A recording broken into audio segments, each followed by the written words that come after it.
Ciao a tutti carissimi, oggi siamo qua alle Melette, guardate qui alle mie spalle imponente. La tappa di oggi è il Sentiero del Silenzio, poco più a nord di qua. Intanto doverosissima tappa per fare colazione qui appunto alle Melette. Il caffè prima di un'escursione è sempre stato fatto, se c'è la possibilità, a tra poco. Ma perché hanno sempre quel gusto?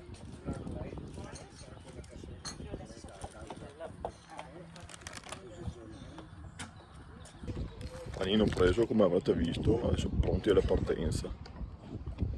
Eccoci qua, siamo arrivati al rifugio Campo Muletto, nonché base di partenza per l'itinerario del Sentiero del Silenzio. Qua abbiamo la compagnia, la Stefania, mia sorella Veronica, c'è Buon Manuel, che oggi ha avuto la gentilezza di accompagnarci. E ripeto, oggi non parlerò molto perché lascerò che il rispetto del luogo abbia il sopravvento, quindi anche perché non c'è da raccontare chissà cosa.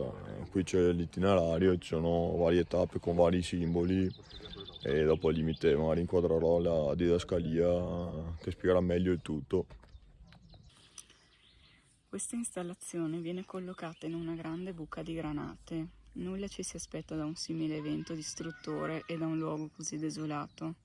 Invece nascono degli alberi senza vita, secchi, che in futuro non porteranno né foglie né frutti, perché originati da una mutazione genetica dovuta alla guerra.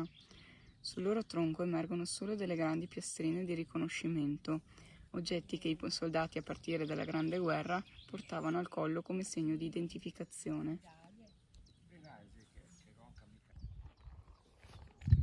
La radura dove è posizionata questa composizione brulica di grossi massi biancastri, pietre comuni della zona. Il gruppo di pietre che vanno a costituire la composizione è diverso dagli altri. Ogni pietra, infatti, porta incise simbolicamente delle iniziali, a memoria degli innumerevoli soldati che hanno perduto la vita o sono risultati dispersi nel corso delle guerre. Questa installazione prende spunto dal luogo stesso in cui si colloca, ha delle presenze di pietre di grandi dimensioni. Le pietre sono riunite in modo da permettere il passaggio di una persona alla volta, la quale si volgerà al cuore della composizione entrando quasi in un labirinto, entro il quale spicca un blocco di granito nero, circondato da una selva di massi biancastri, sul quale è inciso la parola pace in 36 lingue. Un valore indiscutibile celato dal biancare anonimo della quotidianità, una possibilità rivolta a tutti.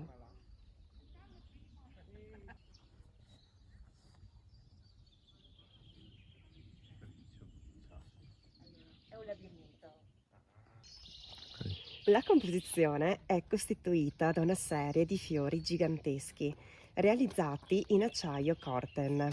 Una selva di fiori arrugginiti, tristi, segni di distruzione. Sono arredenti da un fiore colorato posizionato nel centro, messaggero di speranza e di fiducia, che dopo tanta distruzione la vita ritornerà a fiorire e a germogliare. Questa composizione rappresenta i due eserciti, italiano ed austro-ungarico, che sulle montagne circostanti si sono fronteggiati nel corso della Grande Guerra.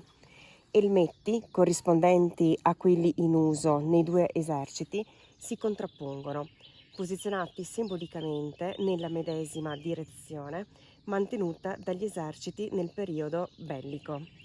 Le due schiere di elmetti esaltano il momento dello scontro, il cui solo risultato sarà la morte, simboleggiata da 4 teschi collocati al centro.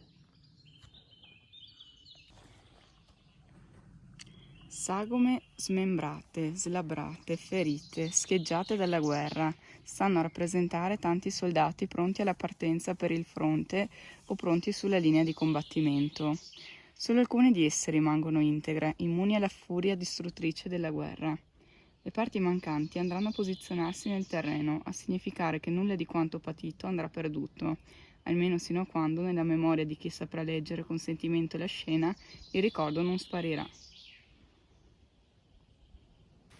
Grandi lastre rettangolari sono collocate orizzontalmente nel terreno senza un ordine precostituito. Grandi pagine della storia sulle quali sono posizionate lettere inviate dal fronte dai soldati della Grande Guerra alle loro famiglie.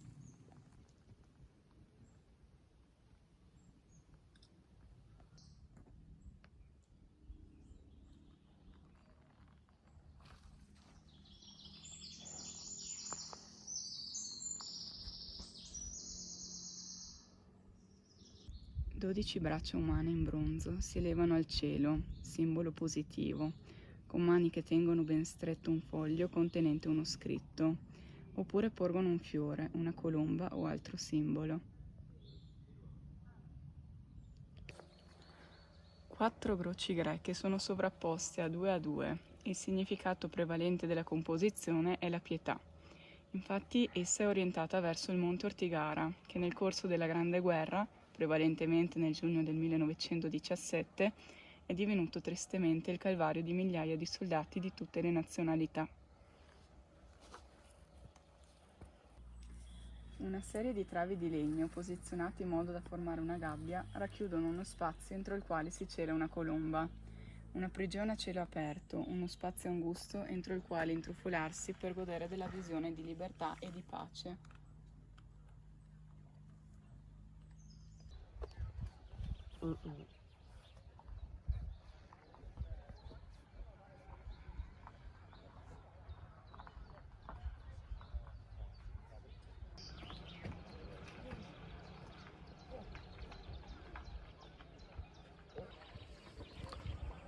Ecco qua, purtroppo anche l'itinerario di oggi è già giunto al termine dopo 7000 passi circa. E niente, spero che appunto l'itinerario vi sia piaciuto oggi, molto soft, e da me e dalla compagnia salutiamo e vi rimandiamo al prossimo video.